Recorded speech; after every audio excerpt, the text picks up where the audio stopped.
Well, I'm from California, and I lived in Southern California for the last major part of my life, and I was a musician out of high school. I never went to college. I gravitated towards Hollywood because that's where a lot of the industry was. I was in a band and we played in the different clubs in Hollywood. Ended up taking some courses in a recording engineer sort of school. I was going to be a recording engineer, and I did actually work in studios. And at some point, someone said they need somebody over at this videotape place. Would you, that's the going market. That's where the industry is heading. It was like a new thing back then, and this is like the late 70s or mid 70s. And I was right out of high school, and so I just took a job there, driving a truck actually, just delivering tapes around town, picking up tapes.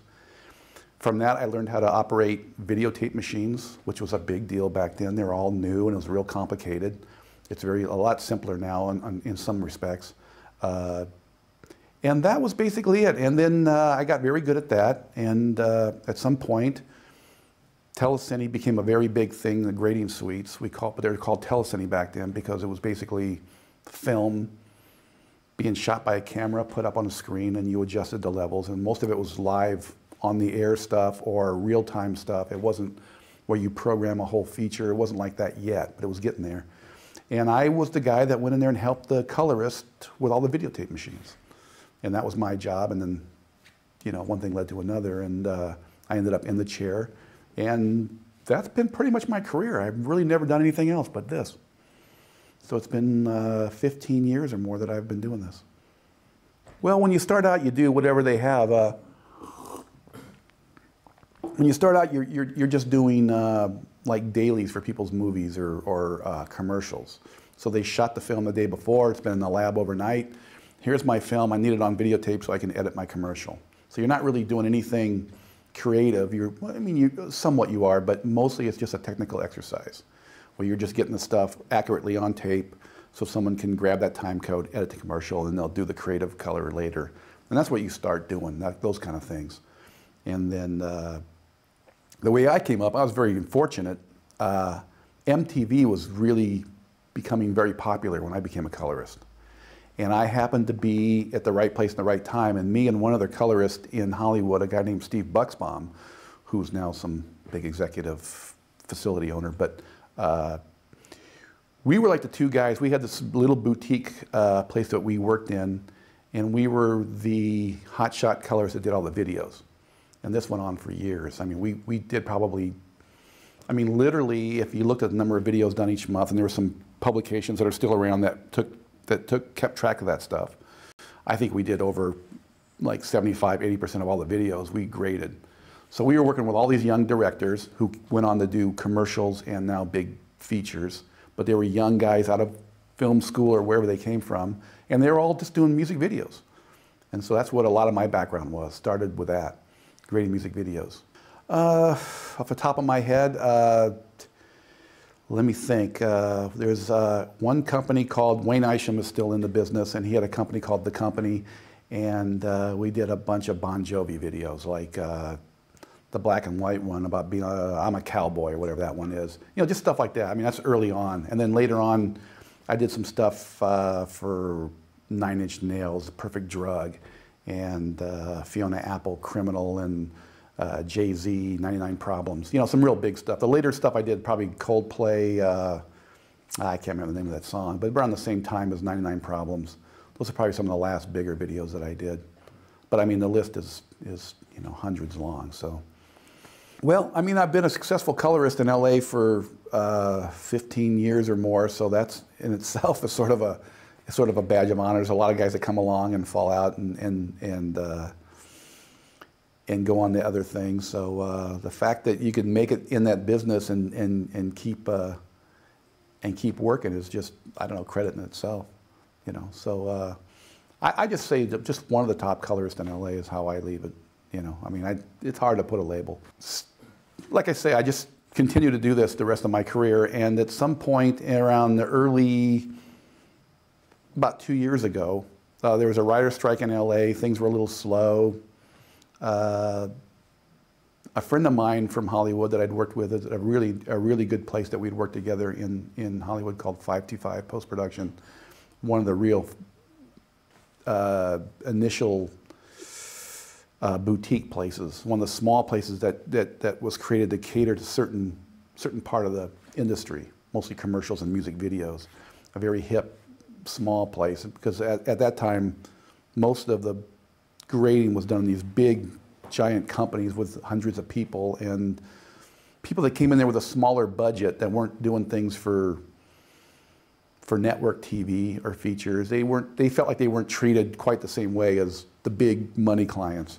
So this place was created to service this small budding creative crowd, and these guys all became, you know, very good filmmakers in their own right. But anyway, this small company, we worked together. He was an effects artist who works on a machine called the Flame, does compositing.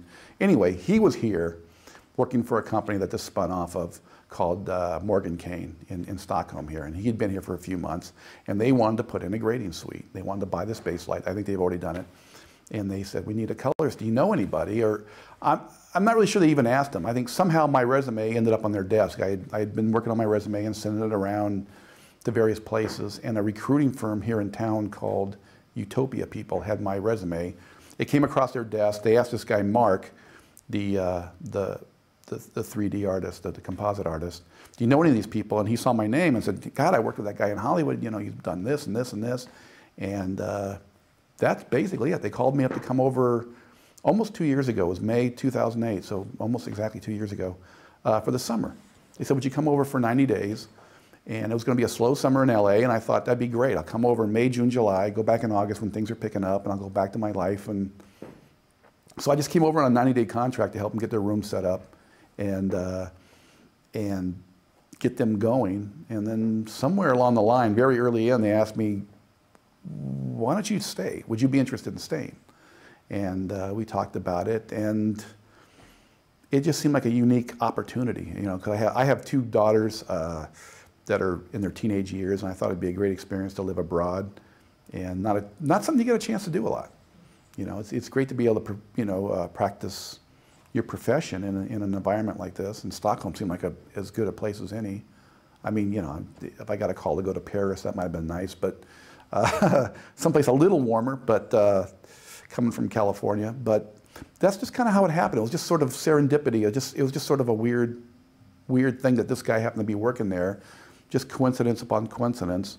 And like I say, I just came over thinking it'll just be a nice summer to spend in Stockholm, help these guys get their things set up, get it going for them, and go back to my life. But I got over here and enjoyed it. They asked me if I'd like to stay, and here I am. I'm still here. So I don't know how long it'll be. It'll hopefully a couple more years, I think, would be great.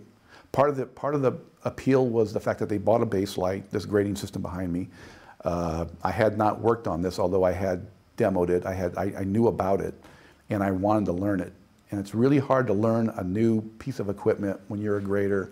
When you're making money doing one thing, it's really hard to have someone pay you to do something that you're not as proficient at.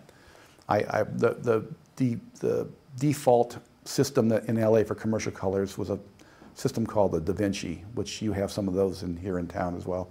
And I was very proficient on that, and that was my box that I worked on.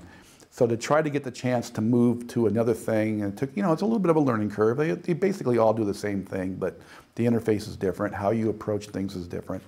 So for me to get the opportunity to be paid, to be trained, and learn on this thing, and actually do work on it was very appealing. So that was a big part of me coming over here. I thought a lot of it is the ability, and that also ties into coming over here. A lot of it is the ability to reinvent yourself and learn new things. It's real easy to get real good at one thing or one technique, and when new things come along, and I saw it happen to a lot of engineers when I came up, I was running tape machines that were bigger than, they were bigger than this table. Well, not bigger than this table, but they're like maybe they take up half. You could put two of them side by side. That's how big they were. The old 2-inch videotape machines. And these things had tubes in them. They had, they weren't even solid state. They didn't even have that kind of transistor stuff in them. They actually had cathode ray tubes in them that would heat up, and you'd have to adjust these things during the day to maintain their performance. So it was very complicated, and you learn a certain type of technology to work on a certain type of machine, and then when things change and they go digital, or or now everything's file-based. We don't even have a film scanner here anymore. I don't even see film. It's very easy to get lazy and just like, oh, I'm really good at this. At some point, that's not going to happen anymore. What you've gotten very good at it ceases to exist, or it gets smaller.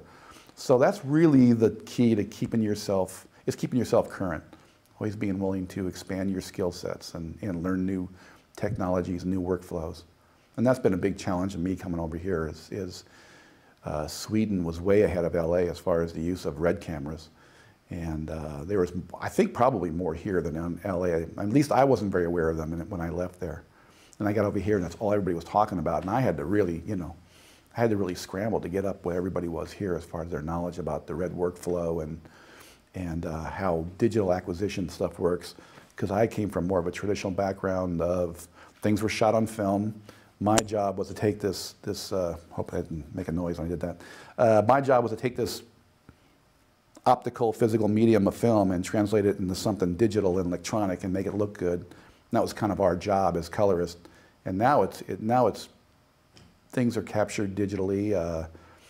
Things are scanned when they come in here, so I don't even see film. That's not even part of the equation anymore. So that was really a big learning curve for me coming over here and learning a completely different kind of non-linear, file-based workflow. So that's the kind of thing you have to be willing to do to keep yourself, current and keep up with things.